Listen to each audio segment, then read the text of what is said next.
이 신명기 말씀은 모세가 구속사의 무대에서 떠나기 전에 출애굽한 2세대들을 이 모압 평지에서 모아서 그들에게 행한 마지막 유언과도 같은 세 편의 설교를 모아놓은 것이 신명기의 말씀이죠. 그래서 이 신명기는 모세의 유언과도 같다라고 할 수가 있을 겁니다. 근데 그 말씀을 전하면서 모세가 신명기 10장 13절을 보면 함께 읽어볼까요? 내가 오늘 내 행복을 위하여 내게 명하는 여호와의 명령과 규례를 지킬 것이 아니냐라고 말씀을 하고 있는 거예요. 우리가 흔히 율법 그러면 하나님이 왜 이렇게 우리를 번패스럽게 하는가? 왜 이거 하라 하지 말라를 정해가지고 우리를 이렇게 힘들게 만드는가? 라고 생각하지만 모세가 분명히 이 말씀을 후대에게 전해주는 이유는 누구의 행복을 위한 것이다? 이 말씀을 듣고 지켜 행하는 너희들의 행복을 위하여서 하나님께서 해주시는 말씀이다라고 명령하고 있는 것이죠. 우리가 이 하나님의 마음을 오해해서는 안 된다는 거예요. 30장에 가보면 내가 오늘 내게 명령한 이 명령은 내게 어려운 것도 아니요 먼 것도 아니다. 자, 그런데 실제로 우리가 이 말씀 딱 들을 때 율법이 어떻게 쉬워요? 우리 지금까지 율법이 쉬웠으면 우리가 율법으로 구원받았지. 얼마나 이 하라 하지 말라는 멍에가 무겁든지 우리 너무 힘든데, 근데 어떻게 이게 너에게 어려운 것도 아니고 먼 것도 아니다라고 말을 합니까? 또 12절에 가서 보면 하늘에 있는 것이 아니니 누가 우리를 위하여 하늘에 올라가서 그의 명령을 가지고 와서 행하게 하려 할 것도 아니다라고 이렇게 말씀을 하는 거예요. 그러니까 이 명령은 멀리 있는 것도 아니고 어려운 것도 아니고 그 다음에 우리가 지키지 못할 그런 것들도 아니다라고 말씀을 하고 있는 거죠. 그리고 13절에 가서는 이것이 바다 밖에 있는 것도 아니다. 그럼 만약에 바다 밖에 있다. 즉 우리로 오늘날은 말은 뭐죠? 저 외국에 가가지고 선교사가 와서 이 말씀을 전해주는 게 아니고 우리가 어떻게 되냐? 누가 우리를 위하여 바다 건너가서 그의 명령을 가지고 와서 행하게 하랴 할 것도 아니다. 우리가 찾아가가지고 이 진리를 탐구하고 옛날에 보면은 많은 사람들이 이 말씀이나 어떤 그 종교적 고행을 위하여 가지고 저 성지순례를 떠나고 이런 걸 통해서 얻어지는 게 아니다. 결론이 뭐냐? 14절에 오직 그 말씀이 내게 매우 가까워서 어디에 있다? 내 입에 있고 내 마음에 있다. 오직 그 말씀이 우리에게 가까운데 얼마만큼 가깝냐? 내 입에 있고 내 마음에 있다 라고 하는 거예요. 그래서 이거보다 더 가까울 수 있습니까? 내 입에 있고 내 마음에 있는 것보다 더 가까울 수 있어요? 그래서 내가 이것을 어떻게 할 수 있다?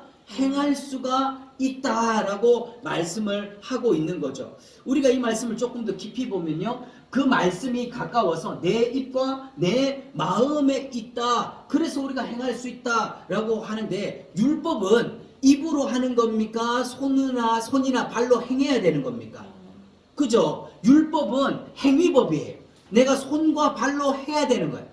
그리고 이 율법은 마음에다 새긴 게 아니라 어디다 새겼습니까? 돌비에다가 새겨준 거예요. 그런데 어떻게 모세가 지금 신명기 신약이 아닙니다. 신명기에서 구약의 모세가 지금 이스라엘 출애굽한 2세대들에게 말씀을 하고 있는데, 이게 돌판에 새겨진 게 아니다. 네가 손으로 발로 행해야 되는 게 아니고 너의 입에 있고 내 마음에 있는 것이다 라고 말씀을 하고 있다는 거죠. 그래서 오직 그 말씀이 가까워서 내 입에 있으며 내 마음에 있다라고 합니다. 근데 율법은 그런 게 아니라는 거예요. 율법은 행하여야 되는 건데, 우리가 여기에서 주목해 봐야 될 게 있다는 거죠. 모세 율법이란 주로 손과 발로 행해야 되는 어떤 언약이다? 행위 언약이다. 하면 복이고 못하면 저주받는. 그래서 신명기 5장 8절에도 너는 자기를 위하여 새긴 우상을 만들지 마라. 17절에는 살인하지 마라, 간음하지 마라, 도적질하지 말라. 이 10계명으로 대표되는 이 율법들은 전부 다 하라, 하지 말라라고 하는 행위의 법이에요. 그렇다면 오늘 신명기 30장 14절의 말씀이 오직 그 말씀이 내게 매우 가까워서 내 손에 있고 발에 있다라고 말해야 되지 않냐는 거예요. 그렇죠? 왜냐하면 모세 율법이 행위법이니까. 그런데 어째서 내 입에 있고 내 마음에 있다라고 이미 이 사람의 행위로 되는 게 아니고 돌판에 새겨진 그 문자로 되는 게 아니다라고 하는 것을 모세는 이미 예언을 하고 있다는 거죠. 그럼 이것을 신약에 와서 새 언약에 입군된 사도 바울이 성령의 조명을 통하여서 이 신명기 30장의 이 말씀, 내 입에 있고 내 마음에 있다, 이것을 성령님의 조명을 통해서 어떻게 깨달아서 우리에게 전해줬느냐? 로마서 10장 8절에 보면 그러면 모세가 무엇을 말하느냐? 말씀이 내게 가까워서 내 입에 있으며 내 마음에 있다. 이 앞에 보면 신명기 30장 14절 말씀을 인용을 했어요. 인용을 해서 지금 로마서 10장에서 율법과 복음의 관계를 설명하면서 이 바울이 이렇게 말을 하고 있는 거죠. 그러면 내 입에 있고 내 마음에 있다 하였으니 이게 무슨 말이냐? 곧 우리가 전파하는 뭐다? 믿음의 말씀, 즉 복음이다. 이 복음을 들어야 되는 거다라고 하는 것으로 사도 바울이 우리에게 설명을 해주고 있는 것이죠. 할렐루야. 그러니까 율법의 조항, 그 기록된 문자를 지킨다고 해서 구원을 받고 그 다음에 그걸 지킨다고 하는 것이 아니라 우리에게 전해준 말씀, 이 복음을 듣고 믿어야 된다. 연결되는 구절에 가서 내가 만일 내 입으로 예수를 주로 시인하면, 입이 나왔죠, 그죠? 그러니까 내 입에 있다, 이 말씀이 내 입에 있다는 게 뭐예요? 복음이, 바로 이 예수 그리스도를 주로 시인하는 복음이 내 입에 있다. 그리고 하나님께서 죽은 자 가운데서 살리신 것을 어디에 믿으면? 내 마음에 믿으면 뭐를 받는다? 구원을 받는다라고 말씀을 하고 있는 것이죠. 그러니까 한마디로 말해서 뭡니까? 자, 오늘날 말하면 예수님의 이 복음이라는 게 뭐냐? 행위가 아니고 율법을 행해서 우리가 구원을 받는 게 아니고 전해진 복음을 듣고 믿어서 우리가 어디에 이룰 수 있다? 구원에 이른다라고 하는 것이죠. 율법은 행해야 되는데 입에 있고 마음에 있다고 하면 이 새 언약은 마음에 기록되어 있고 그래서 입으로 전하는 이걸 믿음의 말씀이다. 이걸 깨달아서 우리 가운데 주는 것입니다. 그래서 우리가 이 말씀을 들을 때 내 입으로 예수를 주로 시인하면, 자, 이 구약이 지금 이스라엘 백성들은, 출애굽한 이스라엘 백성들은 구약에 뭐를 통해서 구속받아가지고 출애굽을 할 수 있었습니까? 유월절 어린 양의 피로 구속받아서 그들이 출애굽을 했어요. 그러니까 그 유월절 양의 피, 그로 말미암아 출애굽하는 것이 예수 그리스도의 대속에 대한 그림자라는 걸 알았어. 그런데 이 광야에서 반석을 쳐라, 거기에서부터 물이 생수가 솟아나서 너희가 마시리라 한 예수님이 십자가에서 침을 당하여 죽으셔서 흘리실 그것을 깨달았겠느냐? 구약의 백성들은 눈이 가려져서 그걸 몰랐다는 거예요. 그런데 오늘날 우리는 성령의 감동을 통하여 가지고 새 언약의 일꾼된 우리는 성령의 감동을 통하여서 바로 이것은 뭐다? 예수님이 십자가에서 죽으심을 통해 죽은 자 가운데서 죽으시고 죽은 자 가운데서 살리시는 것을 통하여 우리가 구원받을 것에 대한 예표로서 우리가 받을 수 있게 됐다라고 하는 거죠. 그래서 계속되는 6절에 보면 그러므로 누가 하늘로 올라가겠느냐 하지 마라. 이는 그리스도를 모셔 내려오는 것이다. 이 말이 뭐냐면은, 자, 율법은 행위법이니까 우리가 구원을 받으려면 누가 하늘에 올라가가지고 그 하나님을 끌어내려와야, 우리를 구원하러 좀 와주세요 해서 누가 하늘에 가서 구원자를 데리고 내려와줘야 우리가 구원을 받아. 그게 율법이라는 거예요. 그게 율법. 예, 모세가 얘기한 것이 그 먼 바다에 가서 누가 전해줘야 우리가 구원받는다, 그 얘기가 아니다. 왜? 우리가 하늘에 올라갈 수도 없고 그 다음에 우리가 그리스도를 모셔 내려올 수도 없는데 누가 이걸 해주신 거예요? 하나님께서 이미 선수적으로, 하나님이 세상을 이처럼 사랑하사 누구를 보내주셨어요? 독생자를 보내주셨다 이 말이에요. 그러니까 우리가 올라가서 모시고 온 게 아니다 이 말이죠. 그냥 7절에도 누가 무저갱으로 내려가겠느냐 하지 마라. 이는 그리스도를 죽은 자 가운데서 모셔 올리려는 거다. 그러면 이 예수님이 십자가에서 죽으신 것으로 말미암아 우리가 구원을 받았다. 그런데 자, 십자가만으로 구원이 완성된 게 아니죠. 뭐가 있어야 됩니까? 부활이 있어야 돼. 왜냐하면 죄값인 사망을 갚아주려고 주님이 가셨으니까, 빚이 끝났으면, 죄값인 사망이 끝났으면 그 확실한 증거로 뭐가 와야 된다? 사망에서 놓였다는 부활이 와야 되니까. 그래서 예수님이 살아나셔야만 우리의 구원이 된다. 그러면 죽으신 것 하나님이 예수님 보내주셨는데 십자가에서 죽으셔서 우리 구원을 이루셨다? 그런데 이 부활을 부활이 없다면 우리의 믿음이 헛것인데, 그럼 예수님의 부활도 우리가 노력해서 갖고 왔냐 이 말이에요. 예수님을 하늘에 올라가서 예수님을 모셔 내려오고, 우리의 죄값으로 인하여서 서울에 내려가신 그 무적행에 내려가신 그 예수님을 우리가 무적행에 내려가서 예수님을 끌고 나와가지고 부활시켰냐? 그럴 수 있다 없다? 없다는 거죠. 그럴 수 없어요. 그래서 하나님께서 선수적으로 이미 다 이루어 주신 것, 예수님을 우리 가운데 보내주셔서 화목제물로 보내주신 것도 누가 하셨고? 하나님 하셨고, 죽으시고 부활하신 것도 누가 하셨고? 하나님께서 다 하신 일이라는 거예요. 그럼 우리가 시인하고 믿는 건 뭡니까? 우리가 뭐를 시인하고 믿는 거죠? 바로 이렇게 하나님께서 다 이루으신 이것을 우리가 믿음으로 고백하고 받아들이는 거예요. 우리가 입으로 시인하고 마음으로 믿으면 뭐를 얻는다? 구원을 얻는다. 할렐루야. 그래서 우리가 뭔가 하나님이 하늘에서 굽어 보니까 정수열이는 진짜 의롭고 바르고 똑똑하고 진짜 하나님 앞에 선한 사람이니까 내가 저를 구원하기 위해서 내가 내려가줘야지, 내 행위를 보고 내려오신 게 아니란 말이에요.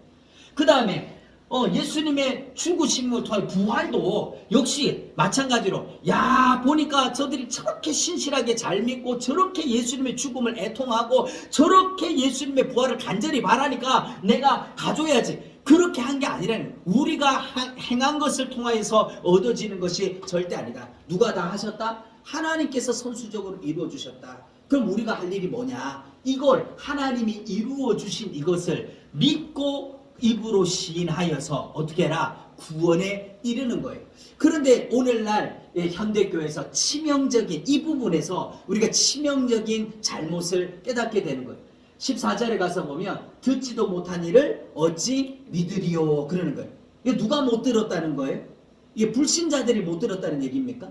물론 불신자들이 못 들은 것도 있겠지만 제일 먼저 중요한 건 뭐예요? 제일 먼저 중요한 건 믿는 성도들이죠. 믿는 성도들이 들어야 돼요. 뭘 들어야 돼요? 뭐를? 복음을 들어야 되는 거죠. 복음을. 이게 죽고 사는 문제라는 거예요. 그런데 듣지 못한 일을 어떻게 믿느냐? 근데 또 하나 보니까 전파하는 이가 없으면 어떻게 들을 수가 있느냐? 그럼 이 전파를 누가 해야 돼요? 우리가 어디서 들어야 된다는 겁니까? 어디서? 복음을 교회에서 누가 이걸 전파해야 되는 거예요? 설교자가 이 예수 그리스도의 복음을 전파해 줘야 되는 거죠. 그런데 어떻게 듣느냐는, 강단에서 복음이 전해지지 않으면, 예수 피의 복음이 전해지지 않으면 안 된다는 거죠. 우리가 신약에서도 이 씨 뿌리는 비유를 한번 보세요. 길가에, 가시덤불에, 돌짝밭에, 옥토에 떨어지는 이 씨 한두 번 해가지고 복음이 옥토에 떨어지는 것이 아니다. 듣고 또 듣고 자주 듣고 믿고 또 믿어서 우리가 구원에 이르도록 부지런히 해야 되는 거죠.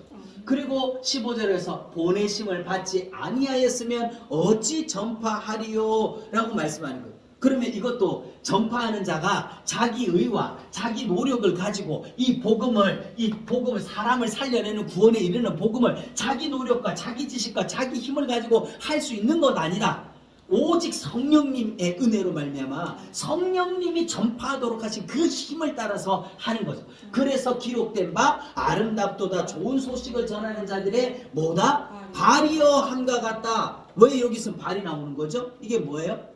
왜 발입니까? 우리는 마치 주님을 태운 어린 당나귀, 나귀 새끼처럼 부지런히 뭘 실어 날라야 된다는 겁니까? 복음을 실어 날라야 된다는 거죠. 그 역할을 우리가 해야 된다라고 하는 건데, 오늘날에 가장 치명적으로 우리가 잘못되어 있는 부분이 뭐냐? 그게 뭡니까? 강단에서 복음이 없어졌다. 복음이. 네. 인문학, 철학, 심리학, 교양 강좌같이 수많은 것들은 나오는데 복음 말은 하지만 정말 우리가 거듭날 수 있는 그 복음의 메시지들이 소실되어 가고 있다라고 하는 거죠.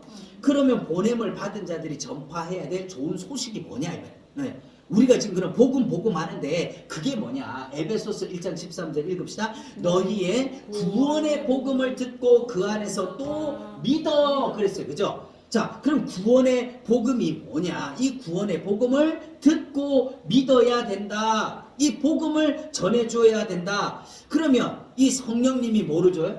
이 구원의 복음을 전파하여서 그 복음을 성도들이 들을 때 믿게 하는 건 누가 하신다는 거예요? 성령님이 믿어지게 하는 역사를 주시겠다 하시는 거죠. 그리고 약속의 성령으로 뭐를 주신다? 인치신다. 거듭나게 해주시는 것이다 라고 하는 것입니다. 그러니까 사람의 말과 지식과 노력이 아니라 오직 하나님의 약속된 말씀, 그 구원의 복음을 듣고 믿어서 성령님이 믿어지게 하시는 은혜로 말미암아 구원을 받게 되는 것이죠. 그러면 이 구원의 복음의 핵심이 뭐냐?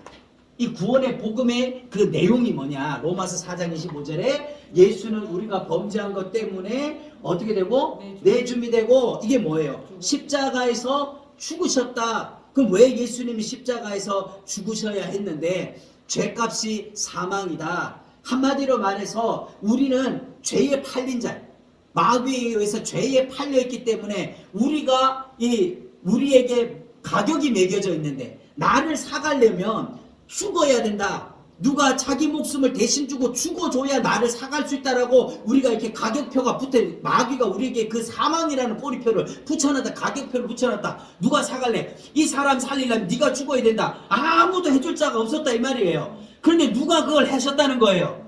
예수님이 오셔서 내가 이 사람 대신에 죽을 테니까 이 꼬리표 떼고 살려줘라 이랬다는 거예요. 이게 얼마나 큰 은혜냐는 겁니다. 단순히 죄값이 사망이다. 그래서 예수님이 죽어주신 것으로 말미암아 내가 자유하게 했다. 남 얘기하듯이 할 일이 아니라 나에게 붙어져 있는 이 사망이라는 가격표를 예수님이 띄어다가 캐시어 가가지고 자기 생명으로 지불하고 저자는 풀어줘라. 나를 풀어줘라. 라고 얘기했을 때 우리가 그것이 마음으로 우리 가운데 와닿는다면 얼마나 이 복음의 감격에 뜨거워야 되냐 이 말이죠. 그리고 또한 우리를 위하여 의롭다 하시기 위하여 어떻게 하셨다? 살아나셨다. 한마디로 말해서 이제 내게 있는 이 사망이라는 걸 가지고 가셨는데 계산이 안 끝났어. 예수님이 안 돌아온다는 것은 아니 계산이 끝나야 나를 데리고 나갈 건데 이 계산이 안 끝났다. 안 돌아오시는 거는 계산이 안 끝났다는 거 아니겠어요? 그런데 예수님의 부활하심으로 말미암아 뭐가 다 해결됐다? 우리의 죄값이 다 해결됐구나. 예수님이 우리에게 붙어있던 이 사망이라고 하는 꼬리표, 이 사망의 값을 다 지불해버렸기 때문에 우리만 사는 게 아니라 예수님도 의롭다 하시기 위하여 살아나셨다. 예수님의 죄값이 아니다. 살아나셨다. 그래서 우리가 의롭다함을 얻었구나. 그걸 어떻게 하라고요? 그거를 그 구원의 복음, 이 우리 범죄한 것 때문에 예수님이 죽으시고 십자가와 부활을 듣고 어떻게 하라고? 믿고 그래서 내 입으로 그것을 시인하면 뭐를 받는다? 구원을 받는다. 예. 그러면 우리가 명심합시다. 영적 전쟁은 뭐로 싸우는 전쟁이다?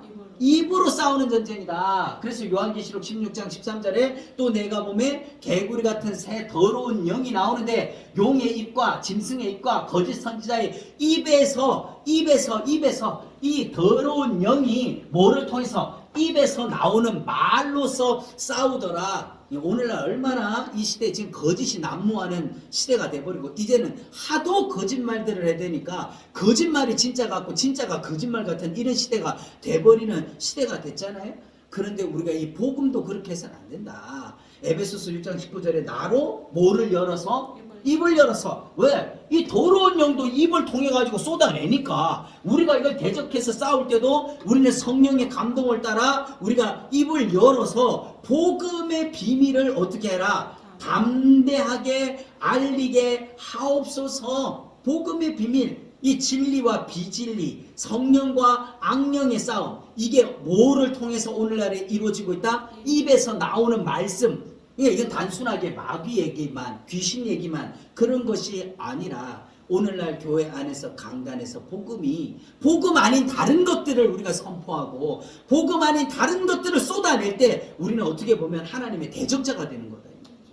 우리로 입을 열어서 복음의 비밀, 십자가와 부활, 이 하나님의 거룩한 구원의 은혜, 이걸 담대하게 말하게 해주세요. 데살로니가전서 1장 5절에도 우리 복음이 뭐한 것만 아니고 말로만 이룬 것이 아니라 능력과 성령과 큰 확신으로 된 것이다 라고 말씀하는 거죠. 할렐루야. 그러니까 단순히 우리가 말하는 이건 그냥 말만 있는 게 아니라 이 말이. 사탄도 어떻게 보면 이 권세를 가지고 사람들을 미혹해가지고 그들을 저주 가운데 빠뜨리고 죽음 가운데로 끌고 가는데, 우리가 이 복음의 비밀을 말할 때 누가 역사하신다? 성령님이 역사하시는데, 단순히 말로만 하는 게 아니라 능력을 나타내는. 어떤 능력입니까? 이게 사망에서 건져주는 그 능력, 예수님을 죽은 자 가운데서 살려주신 그 성령의 능력, 우리가 지옥 갈 우리 영혼을 지옥에서부터 건져줄 그 능력과 믿음의 큰 확신. 예, 그냥 우리가 이 성령님의 역사가 없을 때는 말로만 들 지식이 있는 거야. 가슴이 뜨겁지 않은 거예요. 그런데 이게 믿어지는 성령님의 역사를 통해서 어떻게 합니까? 확신이 오는 거죠. 이 약속을 주시니까 누군지를 깨달을 때 확신이 오는 거예요. 어떤 환경과 어떤 상황 속에서도 흔들릴 때는, 순교의 자리에 갈지라도 이 약속을 주신 분이 누구신가라고 하는 믿음의 큰 확신이 있을 때 우리 순교도 할 수 있는 거죠. 베드로가 증언합니다. 베드로전서 1장 23절에 너희가 거듭난 것은 뭐다? 썩어질 씨로 된 것이 아니요 썩지 아니할 씨로 된 것인데, 이 씨가 뭐냐? 살아있고 항상 있는 하나님의 말씀으로 되었느니라. 할렐루야. 그러니까 한마디로 말해서 우리 안에 이 씨가 있습니다. 예, 씨가 있어야 되는데 그 씨가 뭐냐? 말씀이 있어요. 오늘날에 왜 우리가 거듭남의 경험, 그리고 그 거듭남의 감격이 없느냐? 빈 껍데기니까 그렇다는 거예요. 빈 깡통이니까. 우리 속에 씨가 없어. 우리 속에 생명의 씨가, 우리 속에 다시 살아날 수 있는 부활의 생명의 씨가 우리 속에 들어와 있지 않다. 한마디로 말하면 뭐가 없다? 하나님의 말씀, 이 복음의 말씀과 성령의 은혜가 없으니까 그렇다. 그래서 베드로전서 2장 24절에 그러므로 풀은 마르고 꽃은 떨어진다. 그러나 오직 주의 말씀은 세세토록 있도다 하였으니 너희에게 전한 뭐다? 복음 곧 이 말씀이다. 복음이 이 말씀이다. 할렐루야.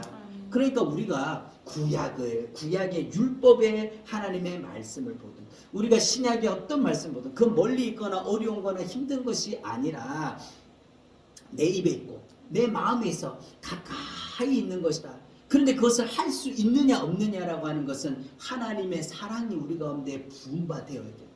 그 구원의 은혜와 감격이 내게 부음바 되어서 내가 그리스도의 사랑을 경험만 하면, 경험이 되어지고 그 말씀이 믿어지면 우리가 충분히 하나님을 사랑하는 그 삶 속에서 살 수 있다라는 것이죠.